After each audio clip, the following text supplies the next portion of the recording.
नमस्कार साथियों, देश भर में आंदोलनों का दौर चल रहा है। दिल्ली के बाद अब वही स्थिति झारखंड में देखने को मिल रही है। अंतर इतना है कि जिन राजनीतिक पार्टियों के लिए दिल्ली में वो जो आंदोलन था वो एक मीठी खीर की तरह था, उनके लिए झारखंड का आंदोलन फीका पकवान हो गया है। यही अंतर है और इसी कारण से कोई भी विपक्षी दल का नेता झारखंड के उन विद्यार्थियों के लिए आगे नहीं दिखता।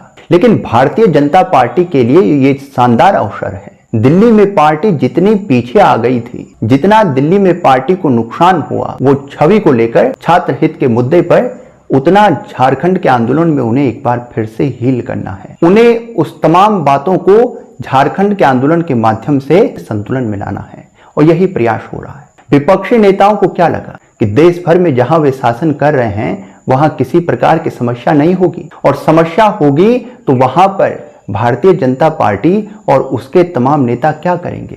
वो वही करेंगे जो दिल्ली में आपने किया, और वही हो रहा है। देश में आंदोलन का एक कल्चर जन्म ले चुका है और अब इस्तीफे से नीचे बात नहीं होगी।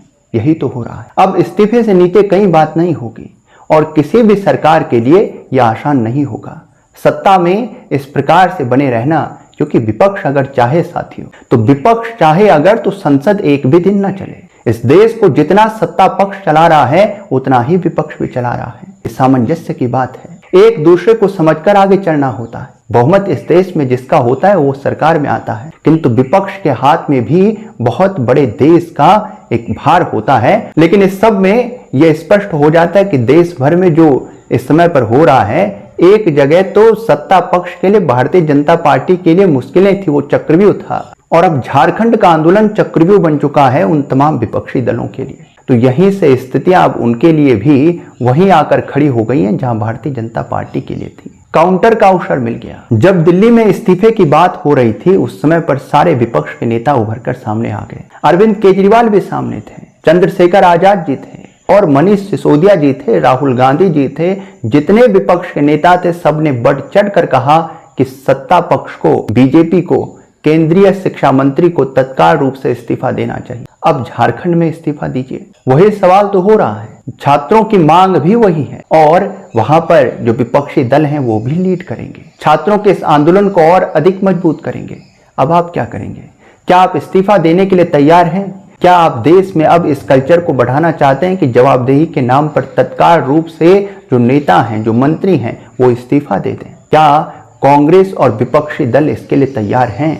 यदि हैं तो झारखंड में इसे आरंभ करें, तत्काल रूप से आरंभ करें। यही तो सवाल है साथियों। देश में शासन को चलाना इतना भी आसान नहीं, इसीलिए कह रहा हूं विपक्ष और सत्ता पक्ष की साझेदारी से, सामंजस्य से शासन चलता है। अब एक बार को अगर राहुल गांधी जी को हम कहें, राहुल गांधी जी तो ना कभी गृह मंत्री रहे, ना कहीं के वित्त मंत्री, ना शिक्षा मंत्री, ना ही किसी पद पर, ना मुख्यमंत्री रहे किसी राज्य के, वे कुछ भी इस प्रकार के मंत्री पदों पर नहीं रहे, उन्हें शासन का कोई अनुभव नहीं है। एक बार को ये कह सकते हैं कि इस्तीफा दीजिए और ये करिए। लेकिन दूसरी तरफ केजरीवाल जी, इनको तो शासन का अनुभव है कि शासन कैसे चलता है और इसमें किन किन चीजों की आवश्यकता होती। कई बातें आपकी सीमाओं से बाहर होती हैं, लेकिन अरविंद केजरीवाल भी वहां इसी प्रकार से सामने थे। पंजाब में मुकर गए, वहां पर कोई बात न की जाए। झारखंड को लेकर इस समय पर वो जो नब्ज है वो भारतीय जनता पार्टी ने दबा कर रखी हुई है। उनके लिए सबसे अच्छा अवसर है कि हमें जो है किसी प्रकार से इस आंदोलन में, उस पूरे के पूरे दिल्ली में चले आंदोलन को हमें पूरी तरह से वहां जो हमें छवि का नुकसान हुआ उसे संतुलित करना है। यही तो स्थिति है। और विपक्ष के सारे नेता, उनमें से यदि कोई झारखंड चले जाए तो बीजेपी की यह मुहिम कमजोर हो जाए, लेकिन कोई नहीं जाता, कोई भी झारखंड नहीं जाता।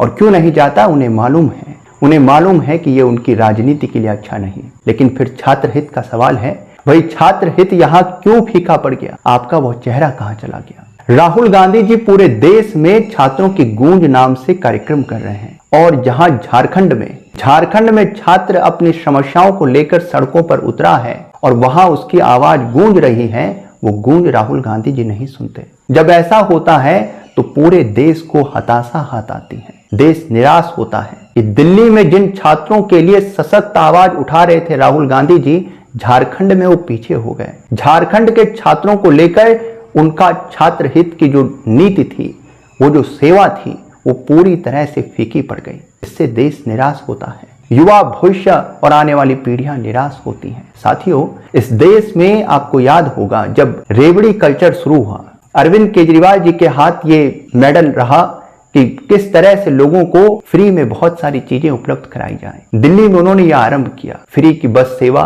फ्री में बिजली की बात, पानी की बात, बस की सेवा की बात उन्होंने फ्री करना शुरू कर दिया। और जब उन्होंने ये किया तो इसके बाद समस्या हुई, राज्य में आर्थिक स्थिति कुछ कमजोर हुई, शराब की दुकानें खोली गई। आरोप ये लगा कि इतनी बड़ी मात्रा में शराब वहां बिक रहा है, एक के साथ एक फ्री बिक रहा है। और इससे जो है दिल्ली वासी शुरू में तो उन्हें ठीक लगा, लेकिन बाद में वो जाग गए और फिर उसके बाद अरविंद केजरीवाल जी को सत्ता से बाहर कर दिया। तो दिल्ली में ये हुआ, ये कल्चर जब वहां पर शुरू हुआ, ये फ्री में चीजों को बांटने का, ये यहीं समाप्त नहीं हो गया, ये कल्चर आगे बढ़ा। और ये उसके बाद बिहार में आपने देखा होगा, नीतीश कुमार जी की भारतीय जनता पार्टी की जो गठबंधन की सरकार वहां पर, उन्होंने मिलकर वहां पर चुनाव से ठीक पहले कुछ इसी प्रकार से 10-10 हजार महिलाओं को दिए। और इसी तरह का कुछ किया आगे पश्चिम बंगाल में भी। जो सरकार में होगा वो इस तरह से प्रयोग करेगा। अब चुनाव जो आगे हैं, उन चुनाव में भी ये तय है कि कुछ इसी प्रकार से कार्य आगे बढ़ाए जाएंगे। कोई सरकार इस काम में पीछे क्यों जाए? जब उसके पास शक्ति है तो वो उपयोग करेगी। वो उपयोग करेगी कि उसके पास ये शक्ति है, हम महिलाओं को बांट देते हैं, इससे हमें वोट बैंक में इजाफा होगा। और अगर हो रहा है तो कोई इस काम से पीछे क्यों हटे? सत्ता तो महत्वाकांक्षा है, सत्ता का स्वार्थ भी है।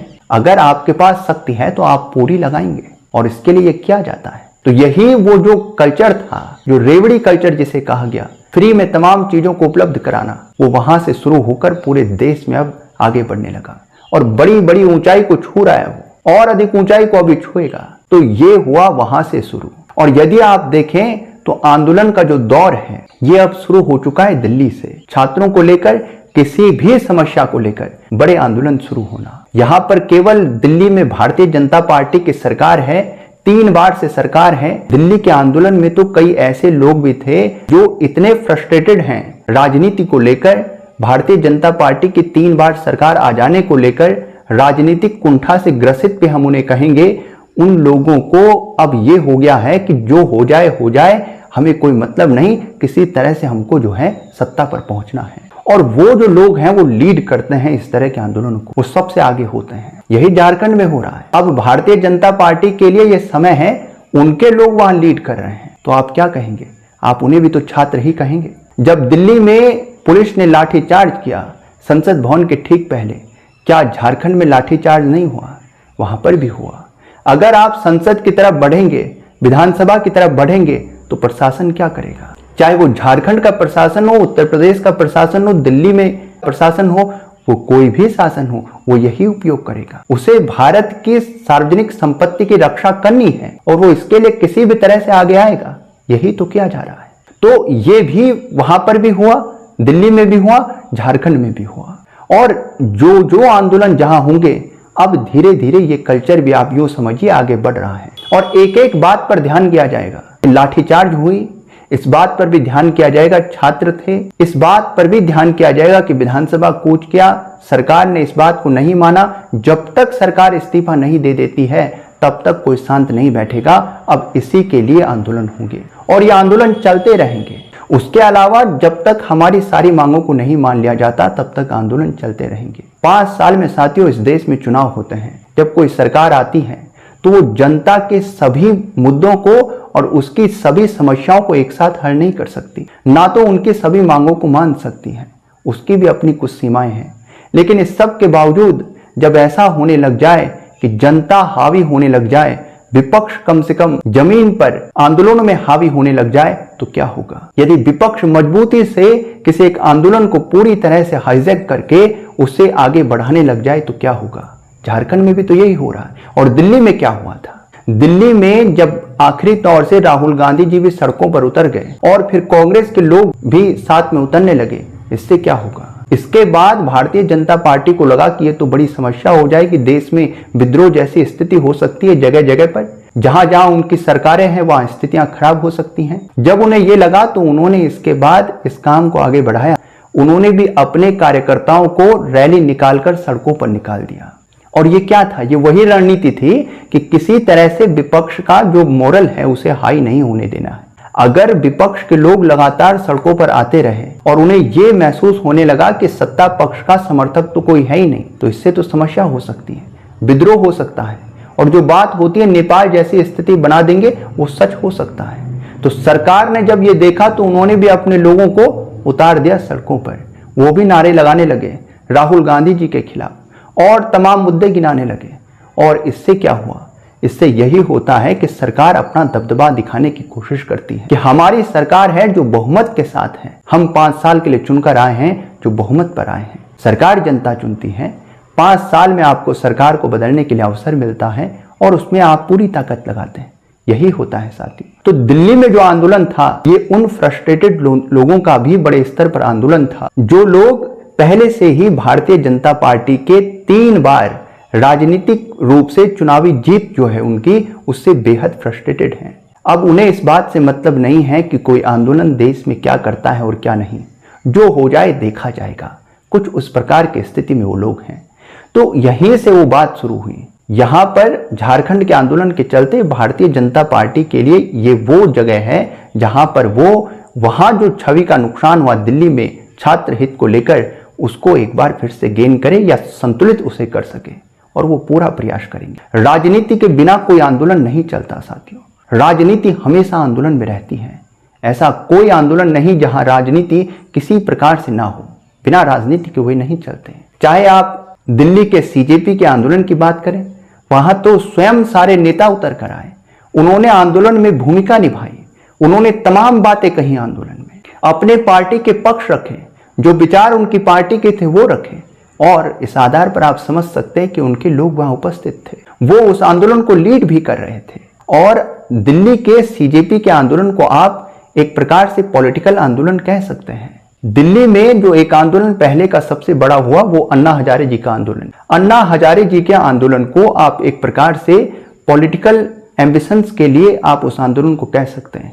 राजनीतिक महत्वाकांक्षाएं वहां थी, इसके लिए वो आंदोलन तेजी से आगे बढ़ा, सफल भी रहा। चाहे अरविंद केजरीवाल जी की बात हो, चाहे कुमार विश्वास जी की बात हो, मनीष सिसोदिया जी की बात हो, किरण बेदी जी की बात हो, ये तमाम लोग उस आंदोलन के बाद कुछ ना कुछ बने, राजनीति में कुछ ना कुछ बने। और इसके पीछे क्या है? उस आंदोलन को राजनीतिक महत्वाकांक्षा उस आंदोलन को लीड कर रही थी। तो कुल मिलाकर आप ये समझ सकते हैं कि राजनीति तो हर आंदोलन में होती ही है। इसीलिए कह रहा हूं कि दिल्ली में जिन लोगों के लिए, जिन राजनीतिक पार्टियों के लिए मीठी खीर था वो आंदोलन, उनके लिए झारखंड का आंदोलन फीका पकवान हो गया। उनके लिए वहां कोई जगह नहीं, वहां उनकी आवाज की आवश्यकता भी नहीं है, वो ऐसा मानते हैं। इसलिए साथियों, ये राजनीति है, इसे आप ठीक से समझें। देहरादून में मुझे एक आंदोलन याद आता है जो कि उत्तराखंड में पेपर लीक को लेकर हुआ था। उस आंदोलन में भी बड़ी संख्या में छात्र उपस्थित हुए थे परेड ग्राउंड देहरादून में, और यह आंदोलन इसीलिए था कि पेपर लीक हो रहे हैं, धांधलियां हो रही हैं, इस पर रोकथाम किया जाए। छात्र बड़े आक्रोशित थे। जब उन लोगों से बातचीत हुई तो छात्र यही कह रहे थे कि अगर हमारे हाथ कोई आया तो हम तो जाने क्या कर दें, और नेपाल बनाने की बात हो रही थी। तमाम बातें निकल कर आ रही थी। परेड ग्राउंड में देहरादून में आंदोलन हो रहा था। साथियों, इस आंदोलन में स्वयं मुख्यमंत्री धामी उपस्थित हुए। मैं तो ये सोच रहा था कि हो सकता है कि यहां पर कुछ भी हो जाए। क्या मालूम है, इतनी भीड़ में लोग इतने आक्रोशित थे, जो अलग अलग प्रकार से प्रेरित थे, राजनीतिक रूप से, अपने हितों के लिए, छात्र हित के लिए, समाज सेवा के लिए, अनेक प्रकार से लोग आक्रोशित थे, जिनके लिए वो जगह महत्वपूर्ण थी। तो इस आधार पर कुछ भी हो सकता था, लेकिन धामी जी का यह साहस रहा, वहां उपस्थित हुए। तो लोग आक्रोशित तो थे, परीक्षाएं लीक तो हो रही थी, लेकिन ये बड़े साहस का कार्य था, धामी जी वहां कर गए। इसलिए मुझे वो आंदोलन, ये बड़े साहस की बात मुझे समझ आती है कि कोई मुख्यमंत्री स्वयं जाकर उपस्थित हो जाए। ये किसी नेता के लिए आसान नहीं है, क्योंकि इस तरह के आंदोलनों में कितने किस्म के लोग हैं। राजनीतिक लोग भी होते हैं, कई लोग वहां होते हैं, जो अगर आप वहां बातचीत करेंगे तो आपको मालूम चल जाएगा कि किसका उद्देश्य क्या है। तो उसी प्रकार से झारखंड में क्या, जैसे उत्तराखंड के मुख्यमंत्री पुष्कर सिंह धामी उपस्थित हो गए उस आंदोलन में, क्या राहुल गांधी जी और झारखंड के मुख्यमंत्री हेमंत सोरेन जी उस आंदोलन में जाकर अपनी बात को रख सकते हैं? क्या छात्रों को ये बता सकते हैं कि वे छात्र हित में और आने वाले उनके भविष्य के लिए क्या प्लान किए हुए हैं? क्या वो इस बात को रख सकते हैं? यदि हाँ, तो उन्हें जरूर करना चाहिए। और राहुल गांधी जी से हमें अपेक्षा है भी कि वो ऐसा करेंगे, क्योंकि वे इस देश में युवा नेता के तौर पर प्रसिद्ध हैं। उन्हें तो इस देश के राजनीति के हर प्रतिबंध को तोड़ना है, उस हर एक बंधन को तोड़ना है जो इस देश में राजनीति को ऊंचाई देता है, समाज सेवा को और छात्र हित को नहीं। तो उस प्रकार की राजनीति का अंत करना है राहुल जी आपको। इसलिए आपको कम से कम ये करना चाहिए कि वहां आप पहुंचे, चाहे जो भी हो, उस समस्या को आप स्वीकार करें, उस सवाल को आप स्वीकार करें। देश आगे साथियों राजनीति से नहीं बनते, देश आगे बढ़ते हैं अपनी समस्याओं को स्वीकार करने से। देश आगे इससे नहीं बढ़ते कि आप दूसरों पर आरोप लगाएं, आरोप लगाकर कहें कि आपने ऐसा किया है, हमारे यहां तो सब अच्छा है, आपने ऐसा किया है, हमारे यहां तो सब अच्छा है। देश इससे आगे नहीं बढ़ते। देश आगे बढ़ते हैं अपनी गलतियों को स्वीकार करने से। एक विद्यार्थी जब स्कूल में पढ़ता है साथियों, तो वो अगर स्कूल में ये बात जान गया कि यदि मेरी गलती है, मुझे कोई बात समझ नहीं आ रही है, तो मैं उठकर अपने गुरुजी से ये कहूं कि सर मुझे नहीं आ रहा है। अगर वो ऐसा कहना सीख गया तो उसकी उन्नति की पहली सीढ़ी वो वहां चढ़ गया। जिस दिन वो ऐसा सीख गया और ये साहस करना सीख गया, उसने अपनी गलती को स्वीकार किया है, उसने अपनी कमजोरी को स्वीकार किया है। यदि वो अपनी कमजोरी को स्वीकार कर रहा है तो वहां से वो अपनी उन्नति की पहले आधार को बना रहा है, यदि वो ऐसा कर पा रहा है। इसीलिए इसी प्रकार से नेताओं को ये समझना चाहिए, अगर आप अपनी गलती को स्वीकार कर रहे हैं और स्वस्थ आलोचना को स्थान दे रहे हैं, बजाय इसके कि आरोप लगाकर अपनी गलतियों को धूमिल करने का प्रयास कर रहे हैं, इससे निष्कर्ष नहीं आते। निष्कर्ष स्वस्थ आलोचना से आते हैं, निष्कर्ष इस बात से आते हैं कि आप अपनी गलतियों को स्वीकार करें। यदि आप ऐसा करेंगे तो ये देश जरूर उन्नति की तरफ बढ़ेगा राहुल जी। ये हमारी आपसे अपेक्षा है कि इस देश को आरोप की राजनीति से निकालकर विशुद्ध समाज सेवा, छात्र हित और समाज के हित की दिशा में आगे बढ़ाएं। तो मैं इसलिए वो उदाहरण दे रहा हूं मुख्यमंत्री पुष्कर सिंह धामी जी का।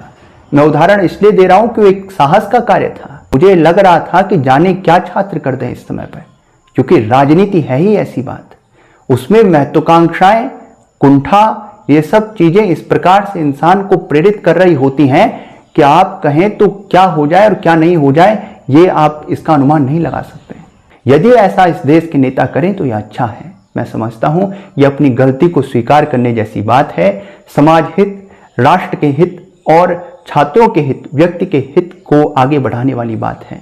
तो इस देश में अभी तक जो आंदोलन हुए हैं वहां राजनीति देखने को मिली है, छात्र हित देखने को नहीं मिला है। राजनीतिक पार्टियों के द्वारा जो छात्र समस्या में है वो तो है ही, लेकिन राजनीतिक पार्टियों के द्वारा केवल दावे हुए हैं कि हम छात्र हित की बात करने वाले हैं। असल में ये सब राजनीति कर रहे हैं। ये इनकी राजनीति है, जहां ये अपनी सरकार है उसका अनुरक्षण करते हैं, उसको बचाने की कोशिश करते हैं, अपनी गलतियों को छुपाने की कोशिश करते हैं, और जहां इनकी सरकार नहीं है वहां धावा बोल देते हैं। ये बहुत बड़ी इस देश में जो है राजनीति का पाठ, जिसे हर एक नेता पढ़कर यूं रटा हुआ है और उसके खून में विसरित है इस प्रकार का व्यवहार उसके। तो ये जब होता है साथियों, तो इससे देश आगे नहीं बढ़ते। अगर कोई समस्या है तो उस पर पूरे देश में चर्चा होनी चाहिए। ये कहकर उस समस्या से नजरअंदाज नहीं किया जा सकता कि हमारी सरकार वहां है और हम उस पर कुछ नहीं कहेंगे, और आप कहेंगे तो हम आपको ये दिखाएंगे कि ये तो विपक्षी है तो कहते रहेंगे। इससे नहीं देश चल सकता। देश को आगे बढ़ना है तो सभी को समस्याओं को स्वीकार करना होगा, और समस्याएं स्वीकार होंगी तभी उस पर स्वस्थ आलोचना होगी, और स्वस्थ आलोचना से ही निष्कर्ष निकलेंगे। इस आंदोलन को लेकर आप क्या सोचते हैं? आपका क्या विचार है? कमेंट बॉक्स में लिखिएगा। यदि वीडियो पसंद आए तो लाइक कीजिएगा, शेयर कीजिएगा, हमारे चैनल को सब्सक्राइब कीजिएगा।